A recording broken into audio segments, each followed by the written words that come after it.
भाजपा के राष्ट्रीय अध्यक्ष को लेकर बुधवार को केंद्रीय गृह मंत्री अमित शाह के आवास पर अहम बैठक हुई। सूत्रों के मुताबिक एक हफ्ते के भीतर पार्टी अध्यक्ष के चुनाव की घोषणा हो सकती है। बैठक में कर्नाटक, उत्तर प्रदेश, पश्चिम बंगाल और मध्य प्रदेश जैसे राज्यों के अध्यक्षों के नाम पर चर्चा हुई है। अगले 2-3 दिनों में करीब आधा दर्जन राज्यों के अध्यक्षों की घोषणा हो सकती है। इसके बाद राष्ट्रीय अध्यक्ष की चुनाव प्रक्रिया 20 अप्रैल के बाद कभी भी शुरू हो सकती है। पार्टी के राष्ट्रीय अध्यक्ष का चुनाव जनवरी में होना था, लेकिन अप्रैल आधा बीत जाने के बाद भी नहीं हो सका है। जेपी नड्डा जनवरी 2020 से राष्ट्रीय अध्यक्ष के रूप में काम कर रहे हैं। पार्टी संविधान के मुताबिक उनका कार्यकाल जनवरी 2023 में खत्म हो गया, लेकिन लोकसभा चुनाव समेत कई बड़े चुनावों के मद्देनजर उनका कार्यकाल आगे बढ़ा दिया गया। आइए जानते हैं आखिर चुनाव में देरी की क्या है वजह।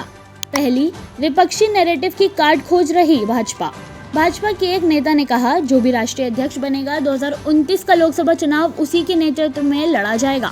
ऐसे में जरूरी है कि कहीं से ये संदेश ना जाए कि संगठन में एक वर्ग की नहीं सुनी जाती, यह फैसला जबरन थोपा गया है। बीते 10 सालों में विपक्ष लगातार ये नैरेटिव गढ़ने का प्रयास कर रहा है। दूसरा, नई टीम में महिलाओं को 33% जगह संभव। भाजपा के वरिष्ठ नेता ने कहा, नए अध्यक्ष की घोषणा के बाद राष्ट्रीय परिषद व कार्यकारिणी में 33% तक सीटें महिलाओं को दिए जाने का प्लान है। संसदीय बोर्ड और केंद्रीय चुनाव समिति में महिलाओं का प्रतिनिधित्व बढ़ेगा। पार्टी के विभिन्न संगठनों में भी महिला भागीदार बढ़ेगी। तीसरा, आरएसएस चाहता है कि विचारधारा के लिए समर्पित युवाओं को मौका मिले। संघ इस पर सहमति चाहता है कि भाजपा सहित सभी आनुषंगिक संगठनों में विचारधारा के प्रति समर्पित युवाओं को तरजीह मिले। वैचारिक रूप से अलग होने के बावजूद विचारधारा और संगठन के प्रति समर्पण जिम्मेदारी देने का एक मात्र पैमाना हो। पहली कतार के नेता ऐसा फ्रेमवर्क दें जिससे कार्यकर्ता भविष्य में विकल्प बन सके। ये व्यवस्था राष्ट्रीय अध्यक्ष या उनकी टीम तक नहीं, बल्कि पूरी राष्ट्रीय कार्यकारिणी और राष्ट्रीय परिषद तक में हो। आइए जानते हैं राष्ट्रीय अध्यक्ष बनने के लिए कौन कौन है दावेदार। पहले, शिवराज सिंह चौहान। शिवराज सिंह चौहान 6 बार लोकसभा चुनाव जीत चुके हैं। 4 बार मध्य प्रदेश के मुख्यमंत्री रहे। मुख्यमंत्री रहते हुए लाडली बहन योजना शुरू की, जो विधानसभा चुनाव में गेम चेंजर साबित हुई। ये योजना दूसरे राज्यों के लिए रोल मॉडल बन गई। 13 साल की उम्र में आरएसएस से जुड़े और इमरजेंसी के दौरान जेल भी गए।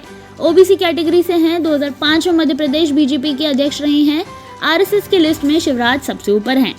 दूसरे, सुनील बंसल के पास 2014 के लोकसभा चुनाव में उत्तर प्रदेश के सह प्रभारी और फिर 2017 में प्रभारी की जिम्मेदारी रहते हुए पार्टी को कामयाबी दिलाई। इसके अलावा उड़ीसा, बंगाल और तेलंगाना के प्रभारी के रूप में मिली कामयाबी भी बड़ा प्लस पॉइंट है। सुनील बंसल को यूपी में बीजेपी का चाणक्य तक कहा गया है। संघ से नजदीकी के साथ साथ संगठन में भी अच्छी पकड़ है। तीसरे, धर्मेंद्र प्रधान वर्तमान में केंद्रीय शिक्षा मंत्री और भाजपा के एक अनुभवी संगठनकर्ता हैं। उड़ीसा से आते हैं, जहां बीजेपी अपनी पकड़ और भी ज्यादा मजबूत करना चाहती है। मोदी और शाह की टीम के भरोसेमंद सदस्य, 40 साल का राजनीतिक अनुभव, बड़े ओबीसी नेता हैं। 14 साल की उम्र में एबीवीपी से जुड़े और 2010 में बीजेपी के राष्ट्रीय महासचिव बने। संगठन में मजबूत पकड़, 2 बार लोकसभा और 2 बार राज्यसभा सदस्य बने। चौथे, रघुवर दास झारखंड के पहले गैर आदिवासी मुख्यमंत्री रहे। उन्होंने झारखंड में 5 साल का स्थिर शासन दिया, जो राज्य में पहली बार हुआ। उनकी जमीनी कार्यकर्ताओं और भाजपा संगठन में मजबूत पकड़ है। ओबीसी समुदाय से आने के कारण भाजपा को सामाजिक समीकरण में नई बढ़त मिल सकती है। उनकी वजह से पूर्वोत्तर में भाजपा को विस्तार मिल सकता है।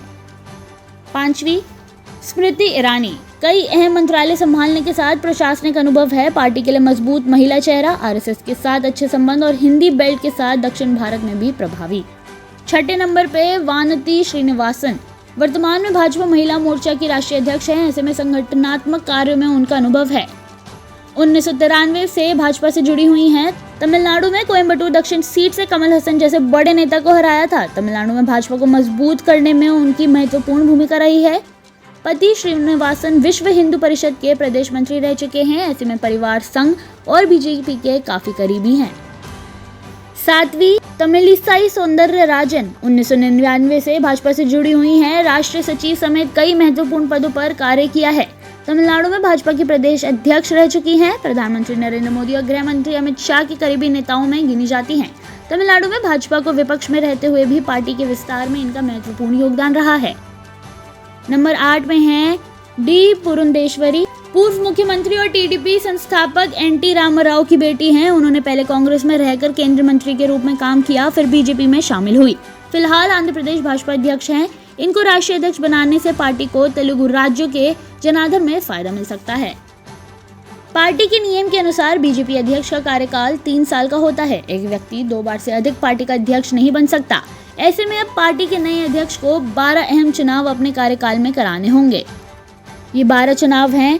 साल 2025 में बिहार विधानसभा चुनाव, साल 2026 में पश्चिम बंगाल विधानसभा चुनाव, तमिलनाडु विधानसभा चुनाव, केरल विधानसभा चुनाव और असम विधानसभा चुनाव, और 2027 में उत्तर प्रदेश, उत्तराखंड, पंजाब, गोवा, मणिपुर विधानसभा चुनाव और राष्ट्रपति चुनाव और उपराष्ट्रपति चुनाव। ऐसी और जानकारी के लिए देखते रहिए सामाजिक जागरण न्यूज।